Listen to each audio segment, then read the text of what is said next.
السلام على الحسين وعلى علي بن الحسين. اعوذ باللہ من الشیطان الرجیم. بسم اللہ الرحمن الرحیم. عظم اللہ اجورنا واجورکم بمثاب حسین علیہ السلام. السلام علیکم ورحمۃ اللہ وبرکاتہ. ناظرین محترم، ڈیئر ویورز، عزادار امام حسین علیہ السلام، اس سلسلے کی آج تیسری مجلس یعنی تھرڈ مجلس، اور اس عظیم ہستی کا بیان کرنا ہے جو امام حسین علیہ السلام کے اوپر اپنی جان نثار کی. اور امام حسین علیہ السلام پر جان نثار کرنے والے کوئی عام ہستی تو ہو نہیں سکتا. بہت خاص اور بہت سلیکٹڈ لوگوں کو چوز کیا گیا. ان 72 میں ایک خوش نصیب وہ ہستی تھی جو رم ایک شہر میں رہتا تھا. ریلیجن کے اعتبار سے وہ کرسچن تھا، اور وہاں پر اس نے ایک اکلوتا بیٹا تھا، یعنی he was alone child, and coffee wealth کے اعتبار سے بھی کافی اسٹرانگ تھا، اور جس نے شادی نہیں کی تھی، اور 20 سال وہاں پر اس نے اپنے چرچ میں اس نے عبادت کی، اور اس عبادت کے کرتا رہا وہ 20 سال تک. اور وہ 20 سال کے بعد پھر دمشق آیا، سیریا.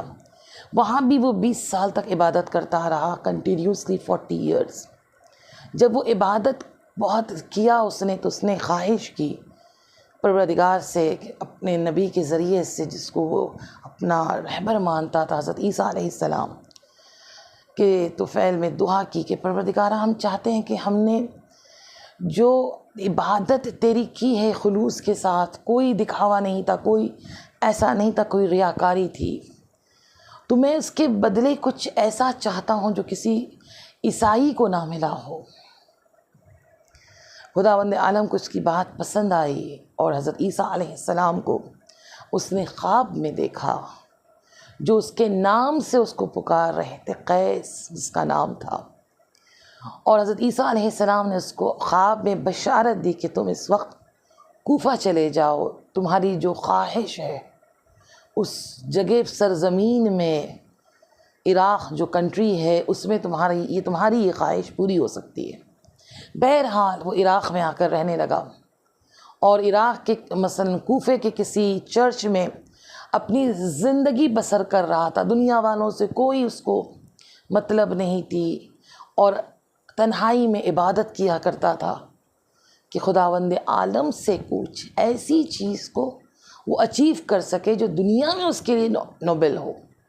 بہرحال وہ جب کوفے میں رہنے لگا، تو اس کو خواب میں پھر حضرت عیسیٰ علیہ السلام آنے کے بعد اس سے ملاقات کرتے ہیں، تو حضرت عیسیٰ علیہ السلام کو تڑپ کر کہتا ہے، یا نبی اللہ، اے میسنجر آف اللہ، میں جو چیز چاہ رہا ہوں وہ کوفے میں بھی مجھے نہیں ملا. آپ مجھے وہ جگہ بتا دیں، وہ زمین کا پتہ دے دیں جہاں میں یہ چیز کو حاصل کرنا چاہتا ہوں جو اب تک کسی کو نہیں ملا. حضرت عیسیٰ علیہ السلام نے اس کو خواب میں دوبارہ بشارت دی کہ سرزمین کربلا جاؤ، جو اس زمانے میں ایک ڈیزرٹ تھا یا جنگل تھا، ان نون پلیس تھا وہ. اس لیے کہ امام حسین علیہ السلام جب 2 محرم کو کربلا میں وارد ہوئے، اور وارد ہونے کے بعد جب اس جگہ کے نام کو دریافت کیا، تو کچھ لوگوں نے کہا نینوا ہے، میسرا ہے، ماریا ہے. پھر کسی نے کہا، کسی ضعیف نے کہا اس زمین کو کربلا بھی کہتے ہیں. تو it was an unknown place. کہا کربلا جاؤ. کہا کیسے جا سکوں، اس زمانے میں تو کوئی GPS بھی نہیں تھا. کہا کوفے میں معلوم کرو، تمہیں اس کا پتہ دے دیا جائے گا. کہا وہاں جانے کے بعد کیا ہوگا؟ کہا اس جنگل میں ایک ایسا شخص ہوگا جو تمہارے نام کو کوئی نہیں جانتا کہ تمہارے نام کیا ہے، تمہاری کنیت کیا ہے، تم کس مذہب سے تعلق رکھتے ہو، مگر وہ شخص جو ہوگا تمہارے نام سے تمہیں پکارے گا. تمہارے مذہب سے، تمہارے والد کے نام سے تمہیں پکارے گا، کہ وہ کون ہے، کہ وہ بہت کریم ہے۔ ہم تمام انبیاء میں وہ چیز نہیں ہے جو اس کو اللہ نے عطا کی ہے۔ اللہ اکبر۔ یہ بات سن کر وہ بندہ خدا جس کا نام قیس تھا، لوگوں سے دریافت کیا کہ کہاں سے میں جا سکوں کربلا؟ تو لوگوں نے کہا جو اس وقت قافلہ جا رہا ہے، ایک بھیڑ جا رہی ہے، کراؤڈ جا رہا ہے، سارے کراؤڈ جو ہے کربلا کی طرف جا رہے ہیں، کسی بھی کراؤڈ کے ساتھ اپنے آپ کو ہمراہ کر لو، کربلا پہنچ جاؤ گے۔ بہرحال 61 ہجری کی آغاز میں 5 محرم کو یہ شخص کربلا پہنچا۔ دیکھا کہ ایک جگہ مختصر سے لوگ ہیں، مختصر طور پر خیمہ لگا ہے، اور ایک طرف جمع کثیر ہے، ہیوج کراؤڈ ہے۔ اس نے اپنے آپ کو ایک کنارے میں خیمہ لگایا، اور لگانے کے بعد اس خیمے میں اپنے آپ کو عبادت میں مصروف کر دیا، کیونکہ عبادت کرنے کا بہت شوقین تھا۔ 7 محرم آیا، اس نے اپنی آنکھوں سے دیکھا کہ پانی بند کر دیا گیا، خیموں کو ہٹا دیا گیا۔ وہ دیکھتا رہا اور عبادت میں مصروف رہا۔ کب خدا کس کو کیسی نعمت دے دے کوئی نہیں جانتا عزیزو، بس ہمیں اپنی نیت میں خلوص رکھنا ہے، اس احساس کے ساتھ کہ ہم کچھ کر سکیں۔ 10 محرم روز عاشورہ نمودار ہوا۔ اس بندے خدا نے دیکھا کہ یہاں جنگ تو نہیں ہو رہی ہے، ظلم ہو رہا ہے۔ ایک ایک شخص آتا ہے اور اس کو گھیر کر مار دیا جاتا ہے۔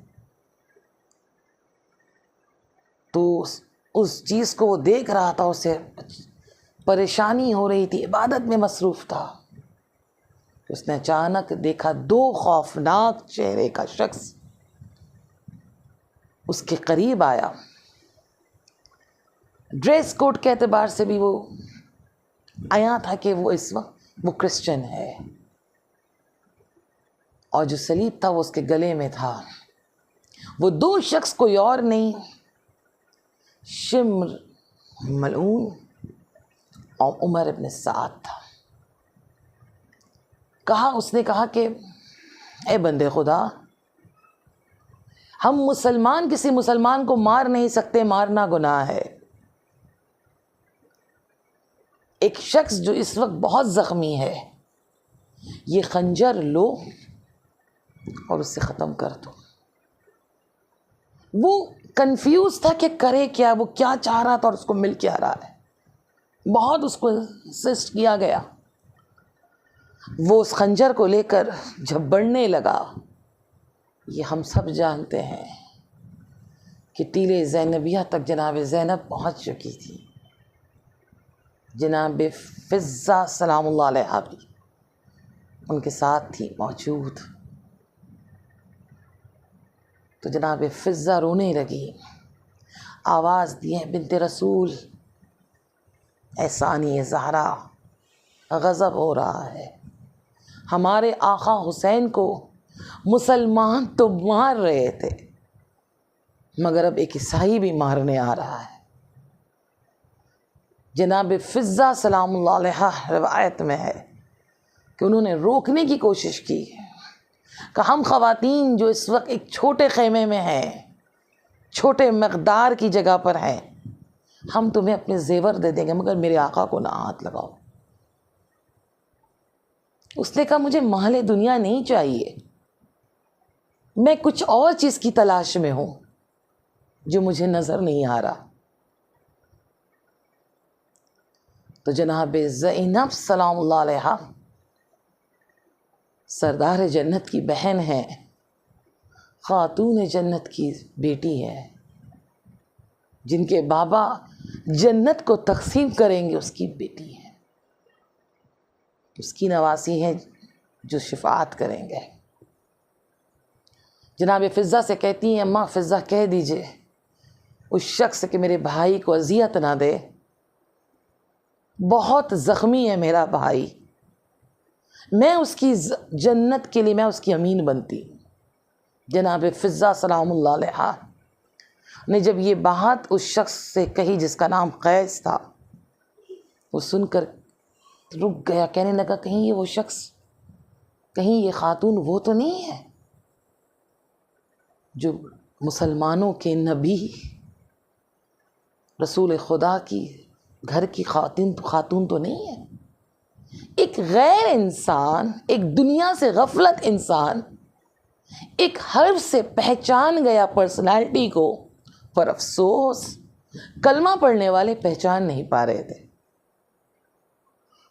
تعجب تو اس بات کی تھی کہ امام حسین علیہ السلام کی شہادت کے بعد یہ ملعون شمر نماز جماعت پڑھایا تھا.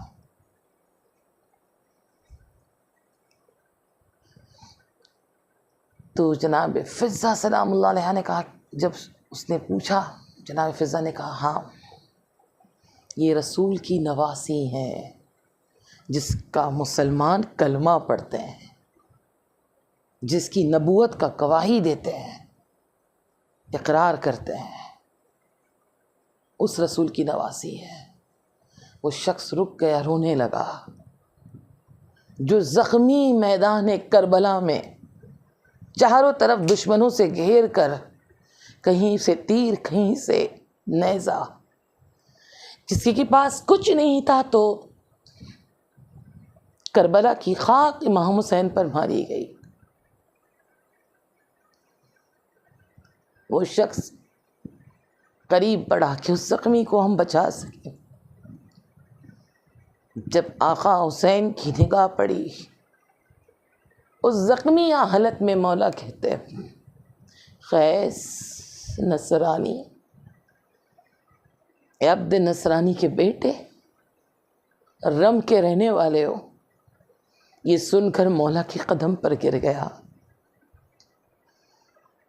سمجھ گیا کہ یہ وہی ہے جس کو حضرت عیسیٰ علیہ السلام نے جس کے لیے کہا تھا کہ بہت کریم ہے. کہا آقا میں آپ کو بچانا چاہتا ہوں، آپ مجھے تلوار دے تاکہ میں بچا سکوں. روایت میں ہے کہ امام حسین علیہ السلام نے اس کے ہاتھ میں خنجر دی اور امام حسین علیہ السلام کی محبت کے ساتھ اس نے جنگ کی، اور یہ دشمنان اہل بیت یزید کے جو سولجرز تھے اس کو گھیر کر شہید کر ڈالا. عزیزوں، بڑے ہدف کو لے کر آیا تھا، ایک بڑے مقصد کو لے کر آیا تھا. 40 سال اس نے اس اچیومنٹ کے لیے عبادت کی تھی. کبھی بھی کسی کی محنت رائگاں نہیں ہوتی، پر ہاں کوشش کرنی پڑتی ہے. کل ایسا نہ ہو کہ میرا مولا آ جائے، ہمارا امام پہنچ جائے یہاں پر، اور ہم اپنے امام سے کہیں مولا تھوڑی سی اور مہلت دے دیجئے، تھوڑا وقت اور دے دیجئے، تاکہ ہمارے اندر جو کمی ہے، جو ہم آپ کے بارے میں کر سکتے تھے، اللہ نے وہ استطاعت دی تھی، کیپیبلٹی ہمارے پاس تھا، پر انفارچونیٹ ہم اس کو مس یوز کر گئے. عزیزوں، اس 72 سے ہمیں سیکھنا ہے تاکہ خداوند عالم امام حسین علیہ السلام کے توسل سے ہمیں اس 313 میں انشاءاللہ داخل کر سکے. اگر 313 نہیں تو کم سے کم امام کے ہم مدد کرنے والوں میں شامل ہو سکیں. بس عزیزوں، محرم کے ایام آہستہ آہستہ بڑھ رہے ہیں، ہم عاشورہ کے قریب ہو رہے ہیں. نماز کی پابندی کریں، اہل بیت علیہم السلام سے محبت کریں بے لوث، بنا غرض کے، اور ان کے دشمنوں پر ہمیشہ لعنت کریں. خداوند عالم اس ایام اضحیٰ کے توسل سے آپ سب کو، ہم سب کو انشاءاللہ یہ سال کربلا کی زیارت نصیب کرے، اپنے امام زمانہ کے ساتھ انشاءاللہ یہ زیارت کرنے کی ہم سب کو توفیق ملے۔ والسلام علیکم ورحمۃ اللہ وبرکاتہ۔